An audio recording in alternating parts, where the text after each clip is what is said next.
ফালা আনসাবা বাইনাহুম। আল্লাহ পাক রব্বুল আলামিন বলেন, কিয়ামতের ময়দানে তামাম দুনিয়ার মানুষকে হাজির করার জন্য যখন সিংহায় ফুৎকার দেওয়া হবে, তখন মানুষের অবস্থা কেমন হবে? ফালা আনসাবা বাইনাহুম, মানুষের মাঝে কোনো সম্পর্ক ঠিক থাকবে না, সমস্ত সম্পর্ক ছিন্ন হয়ে যাবে, ভ্রাতৃত্বের বন্ধন ছিন্ন হয়ে যাবে, কোনো প্রকারের আত্মীয়তার সম্পর্ক থাকবে না রে মুমিন, সব সম্পর্ক ছিন্ন হয়ে যাবে। বাবা সন্তানকে চিনবে না, সন্তান বাবাকে চিনবে না, স্ত্রী স্বামীকে চিনবে না। আমার আল্লাহ তাআলা কালামুল্লাহর ভিতরে বলেন, ইয়াউমা ইয়াফিরুল মারউ মিন আখিহি ওয়া উম্মিহি ওয়া আবি। কিয়ামতের কঠিন ময়দানে ভাই ভাইকে দেখে পলায়ন করবে, সন্তান মাকে দেখে পলায়ন করবে, সন্তান বাবাকে দেখে পলায়ন করবে, ওয়া সাহিবাতিহি ওয়া বানি। আমার আল্লাহ বলেন, স্বামী স্ত্রীকে দেখে পলায়ন করবে, অনুরূপ ভাবে বাবা সন্তানকে দেখে পলায়ন করবে। মুসলমান ভাইরা আমার, কিয়ামতের ময়দানে মানুষের এমন এক ভয়ঙ্কর অবস্থার সৃষ্টি হয়ে যাবে, লিকুল্লি ইমরিইম মিনহুম ইয়াউমাইযিন শা'নুন ইউগনি। আমার আল্লাহ তাআলা বলেন, কিয়ামতের ময়দানে প্রত্যেকটা মানুষের ভিতরে এক প্রকারের ব্যস্ততা কাজ করবে, প্রত্যেকটা মানুষ নিজেকে নিয়ে ব্যস্ত হয়ে যাবে, অন্যকে নিয়ে ফিকির করার সময় পাবে না রে মুমিন। প্রত্যেকটা মানুষ চিন্তা করবে, আমি কেমনে বাঁচতে পারি, আমার হিসাবটা কেমনে সহজ হয়, আমি কেমনে আমার নাজাতের ব্যবস্থা করতে পারি। প্রত্যেকটা মানুষ নিজেকে নিয়ে ব্যস্ত হয়ে পড়বে, অন্যকে নিয়ে ফিকির করার সময় হবে না। নবী আমার বলে, এ তামাম দুনিয়ার উম্মত, ইযা কানা ইয়াউমুল কিয়ামাতি উদনিয়াতিশ শামসু মিনাল ইবাদ। কিয়ামত যখন কায়েম হয়ে যাবে, উদনিয়াতিশ শামসু মিনাল ইবাদ, সূর্য মানুষের অতি নিকটবর্তী করে দেয়া হবে। নবী আমার বলে, সাহাবীরা তোমরা কি জানো কিয়ামতের কঠিন ময়দানে মানুষের মাথার উপরে কতটুকু দূরে সূর্য অবস্থান করবে? সাহাবীরা বললেন, নবী গো, আমাদের তো জানা নাই, আপনি বলেন। নবী আমার বলে, সাহাবীরা রে, হাত্তা তাকুনা কিদা মিলিন আও ইসনাইন। কিয়ামতের কঠিন ময়দানে মানুষের মাথার উপরে 1 মাইল অথবা 2 মাইল দূরে সূর্য অবস্থান করবে, এমন এক পরিস্থিতির সৃষ্টি হয়ে যাবে, সূর্যের তাপে মানুষের মাথার মগজগুলো টকবক করতে থাকবে। আল্লাহ পাক রব্বুল আলামিন অত্যন্ত দয়া করে, মায়া করে, ভালোবেসে দুনিয়াতে আমাদেরকে প্রেরণ করেছেন।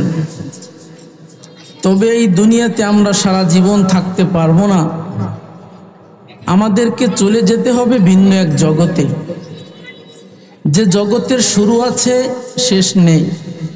সম্মুখীন হতে হবে কঠিন এক দিবসের, যার নাম হচ্ছে কিয়ামত দিবস।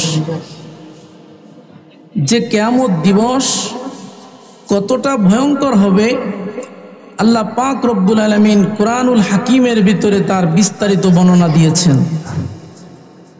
আল্লাহ পাক রব্বুল আলামিন বলেন, ইয়া আইয়ুহাল্লাযীনা আমানুত্তাকু রাব্বাকুম ইন্না জালজালাতাস সাআতি শাইউন আযীম।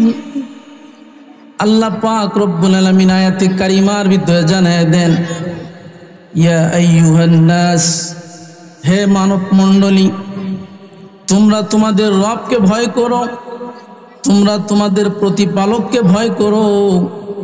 ইন্না জালজালাতাস সাআতি শাইউন আযীম, নিশ্চয়ই কিয়ামত দিবসের প্রকম্পন বড় ভয়ঙ্কর হবে। কেমন ভয়ঙ্কর হবে? আল্লাহ পাক রব্বুল আলামিন বলেন, ইয়াউমা তারাউনাহা তাযহালু কুল্লু মুরদিআতিন আম্মা আরদাআত। ওই দিন স্তন্য দানকারীর মা তার দুধের সন্তানকে ভুলে যাবে। ওয়াতাদউ কুল্লু যাতি হামলিন হামলাহা, ওই দিন গর্ভবতী নারী তার গর্ভপাত করে ফেলবে। ওয়াতারান নাসা সুকারা ওয়া মা হুম বিসুকারা, আমার আল্লাহ বলে ও দুনিয়ার মানুষ, কিয়ামতের ময়দানের দিকে যদি তাকাও, কিয়ামতের ময়দানের দিকে তাকাইলে দেখতে পাওয়া কিয়ামতের ময়দানে সব মানুষকে দেখলে মাতালের মতো মনে হবে, পাগলের মতো মনে হবে। আমার আল্লাহ বলে না না না, ওরা পাগল হবে না, ওরা মাতাল হবে না, কিন্তু দেখলে মনে হবে ওরা পাগল হয়ে গেছে, মাতাল হয়ে গেছে। মুসলমান ভাইরা আমার, মানুষের অবস্থা কেন এরকমের হবে? আল্লাহ বলেন ওয়ালাকিন্না আযাবাল্লাহি শাদীদ, বলে মানুষের অবস্থা এমন হবে কিয়ামত দিবসের আযাবের কঠোরতার কারণে। ভাইরা আমার, বন্ধুরা আমার, আল্লাহ পাক রব্বুল আলামিন কুরআনুল হাকিমের অন্য এক আয়াতের ভিতরে বলেন ফাইদা নুফিখা ফিস সূর ফালা আনসাবা বাইনাহুম ইয়াউমা ইদিন ওয়ালা ইয়াতাসাআলুন। আমার আল্লাহ বলেন ফাইদা নুফিখা ফিস সূর, যখন সিংহায় ফুৎকার দেওয়া হবে, দ্বিতীয় ফুৎকার কিয়ামত দিবসে সমস্ত মানুষকে জড়ো করার জন্য। ফালা আনসাবা বাইনাহুম, আল্লাহ পাক রব্বুল আলামিন বলেন কিয়ামতের ময়দানে তামাম দুনিয়ার মানুষকে হাজির করার জন্য যখন সিংহায় ফুৎকার দেওয়া হবে, তখন মানুষের অবস্থা কেমন হবে? ফালা আনসাবা বাইনাহুম, মানুষের মাঝে কোনো সম্পর্ক ঠিক থাকবে না, সমস্ত সম্পর্ক ছিন্ন হয়ে যাবে, ভ্রাতৃত্বের বন্ধন ছিন্ন হয়ে যাবে, কোন প্রকারের আত্মীয়তার সম্পর্ক থাকবে না রে মুমিন, সব সম্পর্ক ছিন্ন হয়ে যাবে। বাবা সন্তানকে চিনবে না, সন্তান বাবাকে চিনবে না, স্ত্রী স্বামীকে চিনবে না। আমার আল্লাহ তাআলা কালামুল্লাহর ভিতরে বলেন ইয়াউমা ইয়াফিরুল মারউ মিন আখিহি ওয়া উম্মিহি ওয়া আবি, কিয়ামতের কঠিন ময়দানে ভাই ভাইকে দেখে পলায়ন করবে, সন্তান মাকে দেখে পলায়ন করবে, সন্তান বাবাকে দেখে পলায়ন করবে। ওয়া সাহিবাতিহি ওয়া বানি, আমার আল্লাহ বলেন স্বামী স্ত্রীকে দেখে পলায়ন করবে, অনুরূপ ভাবে বাবা সন্তানকে দেখে পলায়ন করবে। মুসলমান ভাইরা আমার, কিয়ামতের ময়দানে মানুষের এমন এক ভয়ঙ্কর অবস্থার সৃষ্টি হয়ে যাবে। লিকুল্লি ইমরিইম মিনহুম ইয়াউমা ইযিন শা'নুন ইউগনি, আমার আল্লাহ তাআলা বলেন কিয়ামতের ময়দানে প্রত্যেকটা মানুষের ভিতরে এক প্রকারের ব্যস্ততা কাজ করবে। প্রত্যেকটা মানুষ নিজেকে নিয়ে ব্যস্ত হয়ে যাবে, অন্যকে নিয়ে ফিকির করার সময় পাবে না রে মুমিন। প্রত্যেকটা মানুষ চিন্তা করবে আমি কেমনে বাঁচতে পারি, আমার হিসাবটা কেমনে সহজ হয়, আমি কেমনে আমার নাজাতের ব্যবস্থা করতে পারি। প্রত্যেকটা মানুষ নিজেকে নিয়ে ব্যস্ত হয়ে পড়বে, অন্যকে নিয়ে ফিকির করার সময় হবে না। নবী আমার বলে এ তামাম দুনিয়ার উম্মত, ইযা কানা ইয়াউমুল কিয়ামাতি উদনিয়াতিশ শামসু মিনাল ইবাদ, কিয়ামত যখন কায়েম হয়ে যাবে, উদনিয়াতিশ শামসু মিনাল ইবাদ, সূর্য মানুষের অতি নিকটবর্তী করে দেয়া হবে। নবী আমার বলে সাহাবীরা তোমরা কি জানো কিয়ামতের কঠিন ময়দানে মানুষের মাথার উপরে কতটুকু দূরে সূর্য অবস্থান করবে? সাহাবীরা বললেন নবী গো আমাদের তো জানা নাই, আপনি বলেন। নবী আমার বলে সাহাবীরা রে হাত্তা তাকুনা কিদা মিলিন আও ইসনাইন, কিয়ামতের কঠিন ময়দানে মানুষের মাথার উপরে 1 মাইল অথবা 2 মাইল দূরে সূর্য অবস্থান করবে, এমন এক পরিস্থিতির সৃষ্টি হয়ে যাবে সূর্যের তাপে মানুষের মাথার মগজগুলো টকবক করতে থাকবে। মুসলমান ভাইরা আমার, মানুষের শরীর থেকে ঘাম বের হতে থাকবে। নবী আমার বলে, সাহাবীরা, ইয়ারুকুন নাসু, কিয়ামতের ময়দানে মানুষ ঘামিয়ে যাবে, হাত্তা ইয়াযহাবা আরাকুহুম ফিল আরদ, মানুষের শরীর থেকে ঘাম বেয়ে বেয়ে জমিনে পড়বে। নবী আমার বলে, ও সাহাবীরা, ইয়াযহাবুল আরাকু ফিল আরদি 70 যিরাআ, কিয়ামতের কঠিন ময়দানে মানুষের দেহ থেকে ঘাম বের হয়ে জমিনে যখন ছড়িয়ে পড়বে, জমিনের ভিতরে 70 হাত পর্যন্ত মানব দেহ থেকে ঘাম বেয়ে বেয়ে পড়বে। এমন এক কঠিন পরিস্থিতির শিকার হয়ে যাবে প্রত্যেকটা মানুষ। নবী আমার বলে, সাহাবীরা রে, বিকদরি আমালিহিম, প্রত্যেকটা মানুষ ঘামের ভিতর অবস্থান করবে, তবে আমল অনুযায়ী। নবী আমার বলে, সাহাবীরা, কিছু মানুষ হাঁটু পর্যন্ত ঘামের ভিতর অবস্থান করবে, আবার কিছু মানুষ টাকনু পর্যন্ত ঘামের ভিতর অবস্থান করবে, আবার কিছু মানুষ মাজা পর্যন্ত ঘামের ভিতর অবস্থান করবে, আবার কিছু মানুষ বুক পর্যন্ত ঘামের ভিতর অবস্থান করবে, আবার কিছু মানুষ মাথা পর্যন্ত ঘামের ভিতর অবস্থান করবে। নবী বলেন, ও সাহাবীরা, প্রত্যেকটা মানুষ ঘামের ভিতর অবস্থান করবে তার আমল অনুযায়ী। ভাইরা আমার, বন্ধুরা আমার, আমি আপনাদের যে বিষয়টা বুঝাইতে চাই, কিয়ামতের ময়দান হবে বড় কঠিন। ওই কঠিন ময়দানে আমার আল্লাহ পাক রব্বুল আলামিন 7 শ্রেণীর মানুষকে আরশের নিচে ছায়া দান করবে। সুবহানাল্লাহ। আবু হুরায়রা রাদিয়াল্লাহু তাআলা আনহু থেকে বর্ণনা, বুখারীর বর্ণনা। নবী আমার বলে, সাহাবীরা, সাবআতুন ইযিল্লুহুমুল্লাহু ফি যিল্লিহি ইয়াওমা লা যিল্লা ইল্লা যিল্লু, কিয়ামতের কঠিন ময়দানে আরশের ছায়া ছাড়া কোনো ছায়া থাকবে না রে বাবা। এমন এক কঠিন মুহূর্তে আল্লাহ তাআলা 7 ক্যাটাগরির মানুষকে আরশের নিচে ছায়া দিবেন। 7 শ্রেণীর মানুষকে আল্লাহ তাআলা ডেকে কঠিন ময়দানে আরশের নিচে ছায়া দিবেন। নবী আমার বলে, 1 নাম্বার, ইমামুন আদিল, দুনিয়ার জমিনে যারা ইনসাফ করেছেন, ন্যায় পরায়ণতা যাদের ভিতরে ছিল, যাদের ভিতরে আদালত ছিল, দুনিয়ার জমিনে যারা ইনসাফ প্রতিষ্ঠিত করেছে, ন্যায় পরায়ণ বাদশা, ন্যায় পরায়ণ নেতা, অধীনস্থ ব্যক্তিদের সঙ্গে যারা ইনসাফ করেছে, ন্যায় পরায়ণতার পরিচয় দিয়েছে, নবী আমার বলে, কিয়ামতের কঠিন ময়দানে আল্লাহ তাআলা তাদেরকে আরশের নিচে ছায়া দিবে। ভাইরা আমার, বন্ধুরা, ইনসাফের বড় অভাব।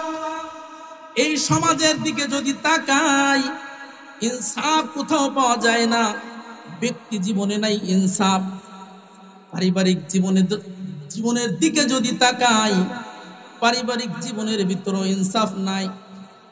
সামাজিক জীবনের দিকে যদি তাকাই, সেখানেও ইনসাফ নাই।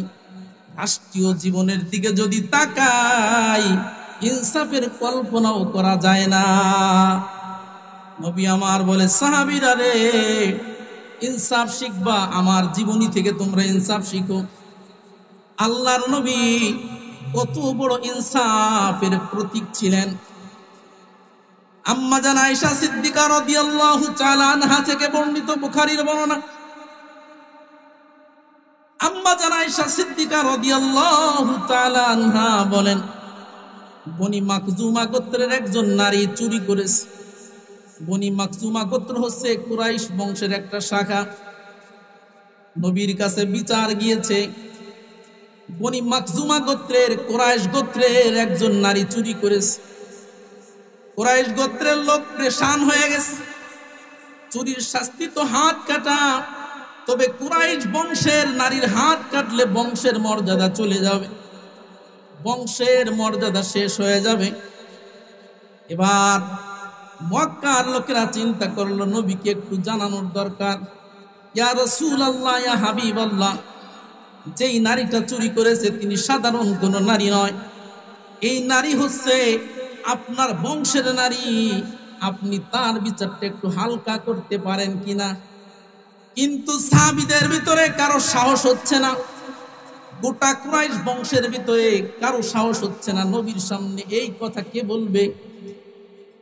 পরিশেষে মাথায় বুদ্ধি আস, নবী আলাইহিস সালাতু ওয়াস সালামের আদরের পুতা, আদরের নাতি উসামা ইবনে যায়েদ কে বলা হলো, হে উসামা ইবনে যায়েদ, তুমি তো একজন বালক মানুষ, বাচ্চা মানুষ, তুমি যদি দাদা জানকে যে বলো, দাদা জান, যে নারীটা চুরি করেছে সাধারণ কোন নারী নয়, আপনার বংশের নারী, আপনার বংশের নারীর হাত কাটলে আপনার বংশের মর্যাদা শেষ হয়ে যাবে।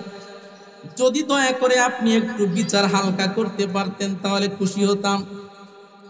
নবী আমার বুঝতে বাকি নাই, সাহাবীদের ডাক দিলেন, ও আমার সাহাবীরা শোনো, আতাশফাউ ফি হাদ্দিন মিন হুদুদিল্লাহ, ও আমার সাহাবীরা, আল্লাহ কর্তৃক নির্ধারিত শাস্তির ব্যাপারে তোমরা কি আমার কাছে সুপারিশ করতেছো?